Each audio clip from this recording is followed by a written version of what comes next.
মাঠেই মৃত্যু, মাঠেই জানাজা। কোচ মাহবুব আলীর বিদায়ে কাঁদছে ক্রিকেট আঙ্গন। শোক সঙ্গী করে বিপিএলে ঢাকার জয়।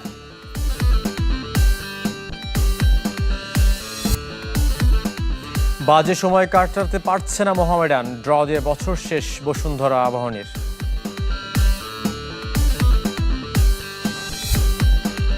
চোদ্দ বছর পর অস্ট্রেলিয়ার মাটিতে টেস্ট জিতল ইংল্যান্ড। মেলবোর্নে খেলা শেষ মাত্র 2 দিনে।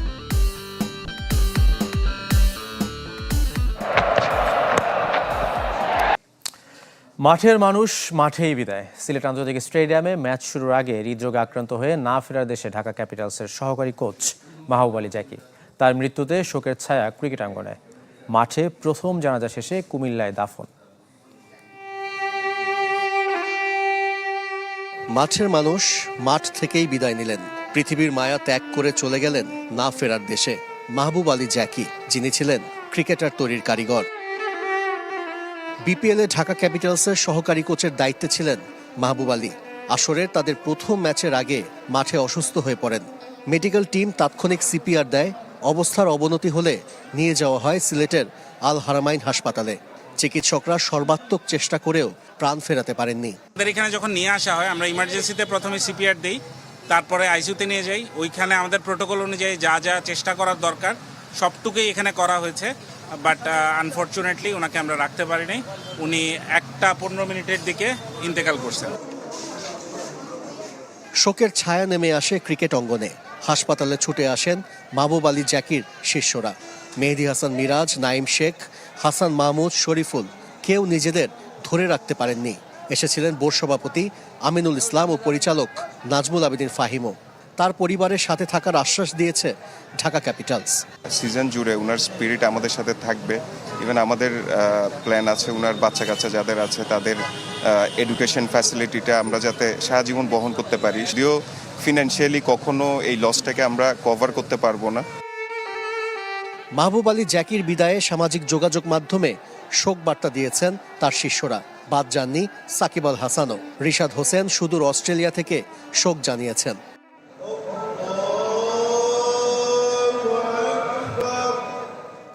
যে মাঠ থেকে চিরবিদায়, সেখানেই প্রথম জানাজা। এরপর নিজ বাড়ি কুমিল্লায় যায় মাহবুব আলী জাকির মরদেহ। সেখানেই দাফন করা হয় তাকে। পরপারে পাড়ি জমালেও মাহবুব আলী জাকির অবদান স্মরণীয় হয়ে থাকবে দেশের ক্রিকেটে। শোকের মাঝেও জয় দিয়ে আসর শুরু করলো ঢাকা ক্যাপিটালস। রাজশাহী ওয়ারিয়র্সকে হারালো 5 উইকেটে। সিলেটের আগে ব্যাট করে 8 উইকেটে 132 রান তোলে রাজশাহী। জবাবে সাব্বির রহমানের ক্যামিওতে 7 বল ও 5 উইকেট হাতে রেখে জয় নিশ্চিত করে ঢাকা। তবে 3 উইকেট নিয়ে ম্যাচ সেরা ইমাদ ওয়াসিম। প্রয়াত কোচ মাহবুব আলীকে জয়টা উৎসর্গ করেছে Dhaka Capitals. Show must go on. Coach Mahbub আলীর জন্য সিলেটে থেমে থাকেনি খেলা। শোককে বরং মাঠে শক্তিতে পরিণত করেছে ঢাকা ক্যাপিটালস। রাজশাহী ওয়ারিয়র্সকে হারিয়েছে 5 উইকেটে। আগের দিন 191 রান করা রাজশাহী এদিন 132 রানের বেশি তুলতে পারেনি। তবে এদিনও দলের সর্বোচ্চ স্কোরার নাজমুল হোসেন শান্ত। অধিনায়কের 37 আর নওয়াজের ব্যাট থেকে অপরাজিত 26 রান। 16 রান খরচায় ইমাদ ওয়াসিমের শিকার 3 উইকেট। এর মধ্যে প্রথম বলে আউট করেন স্বদেশী সাহিবজাদা ফারহানকে। রান তারায় ঢাকার শুরুটাও ভালো হয়নি। তবে 42 রানে 2 উইকেট হারালেও জয়ের পথ দেখান আব্দুল্লাহ আল মামুন। তার ব্যাট থেকে আসে 45 রান। মিথুন 12 আর নাসির 9 করে দলকে কিছুটা এগিয়ে দিলেও আসল কাজটা শামীম পাটোয়ারি ও সাব্বির রহমানের ঝড়ো ব্যাটে। 10 বলে সাব্বির 21 আর 13 বলে শামীম অপরাজিত 17 রানে। জয়টা প্রয়াত কোচ মাহবুব আলী জাকিকে উৎসর্গ করেছে ঢাকা ক্যাপিটালস। প্রতিপক্ষ রাজশাহী অধিনায়কও শোকে স্তব্ধ। উনি খুব আন্তরিকতার সঙ্গে প্লেয়ারদের সঙ্গে মিশতেন এবং সবসময় চেষ্টা করতেন প্লেয়ারদের মানসিকভাবে কিভাবে সাপোর্ট দেওয়া যায়। তো অবশ্যই এটা আমাদের টিমের জন্য অনেক বড় লস। তার জন্য দোয়া করবেন, এতটুকু বলতে পারি। খুবই ভালো মানুষ ছিলেন। অনেক লম্বা সময় কাজ করার সুযোগ হয়েছিল ওনার সাথে। প্লেয়ারদেরকে অনেক সাপোর্ট করতেন। দুই ইনিংসের মাঝে 1 মিনিট নীরবতা পালন করে শ্রদ্ধা জানানো হয় মাহবুব আলীকে। ইকরাম। দিনের অন্য ম্যাচে নোয়াখালীতে 144 রানের টার্গেটে ব্যাট করছে সিলেট। সবশেষ সংগ্রহ 1 উইকেটে 12 রান। সিলেটের টস হেরে ব্যাট করতে নামে নোয়াখালী। দলীয় 9 রানে 3 উইকেট হারিয়ে বিপর্যয়ে পড়ে দলটি। টপ অর্ডারের 3 ব্যাটার রানের খাতা খুলতে পারেননি। সাদাকাত, হাবিবুর রহমান সোহান ও হায়দার আলী ফিরেছেন 0 রানে। এরপর মাহিদুল ইসলাম অঙ্কনকে সাথে নিয়ে বিপর্যয় সামাল দেওয়ার চেষ্টা করেন সৈকত আলী। 29 বলে খেলেছেন 24 রানের ইনিংস। শেষ দিকে অঙ্কনের হাফ সেঞ্চুরির সাথে জাকের আলীর 29 রানের ক্যামিওতে 7 উইকেটে 143 রানের চ্যালেঞ্জিং পুঁজি পায় এক্সপ্রেস। অঙ্কন অপরাজিত 61 রানে। খালেদ আহমেদ নিয়েছেন 4 উইকেট।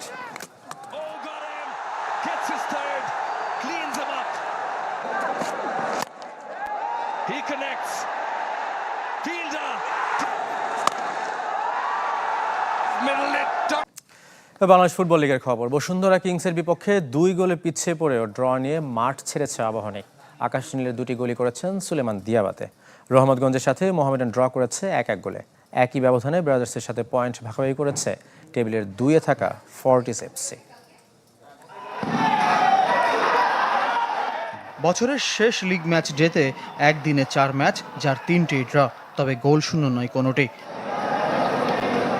কিংস অ্যারেনায় রাকিব এমানুয়েলের গোলে 2-0 ব্যবধানে এগিয়ে গিয়েও আবাহনীর সাথে 2-2 গোলে ড্র করেছে বসুন্ধরা কিংস।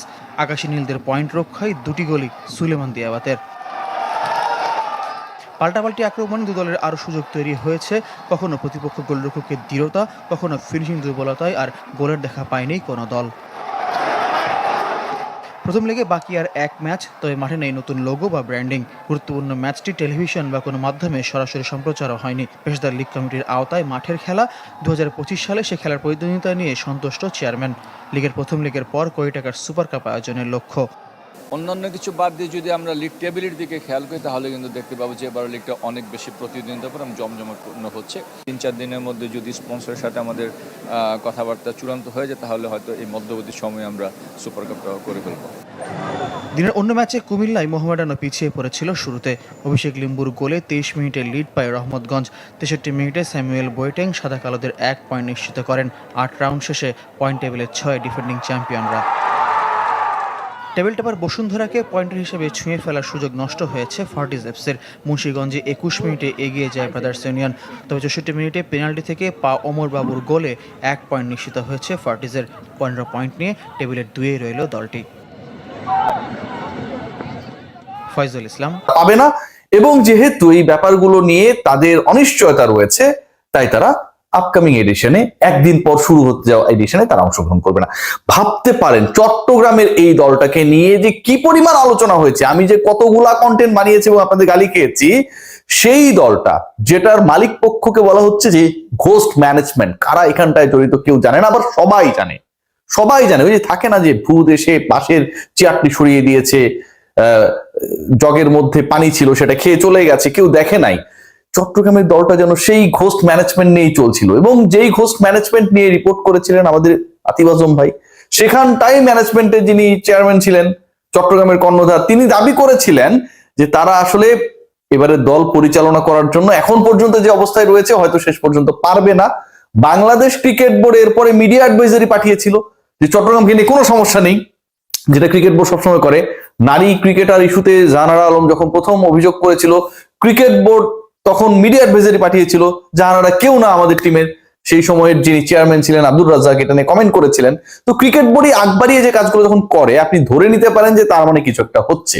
সেটা হয়েছে ক্রিকেট বোর্ড খেলা শুরুর একদিন আগে they had to take over the responsibility of Chittagong Royals. ভাবা যায় চট্টগ্রামের যেই দলকে এত আলোচনা, এত ডিফেন্ড করার চেষ্টা বাংলাদেশ ক্রিকেট বোর্ডের, সেই চট্টগ্রাম রয়্যালসের ভেতরে যে 2-3 ব্যক্তি রয়েছেন যাদের ব্যাপারে ইন্টিগ্রিটি এনশিওর করার ক্ষেত্রে অ্যালেক্স মার্শালকে নিয়োগ করা হয়েছিল, আমিনুল ইসলাম বুলবুলের ভালো কাজগুলোর একটা